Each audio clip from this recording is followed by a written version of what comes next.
ګرانو کتونکو السلام علیکم. زه محمد سلمان همدرد د حق غږ پښتو چینل خبري لنډیز کې ستاسو قربا اوس تاسو پام را اړوم د مهمو خبرونو لنډیز.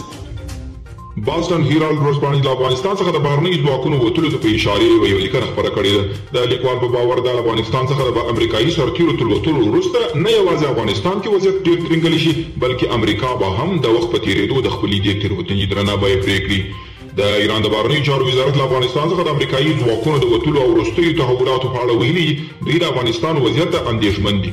د یاد وزارت ویان سعید خطیب زاده زیاته کړې دوی وضعیت له نږدې څاري او له سیمه ییزو هېوادونو سره د افغانستان په اړه د خبرو په حال کې دي. خامنه ای د ایران د بهرنیو چارو وزیر څرګندونې د امریکا د خبرو تکرار وباله. د ایران مذهبي مشر آیت الله خامنه ای د دغه هېواد د بهرنیو چارو وزیر جواد ظریفي چې په یوه غږیز فایل کې رسنیو ته درس شوی د تعجب او خواشینۍ وړ او د امریکا دښمنانو د غلیمانه خبرو تکرار وباله.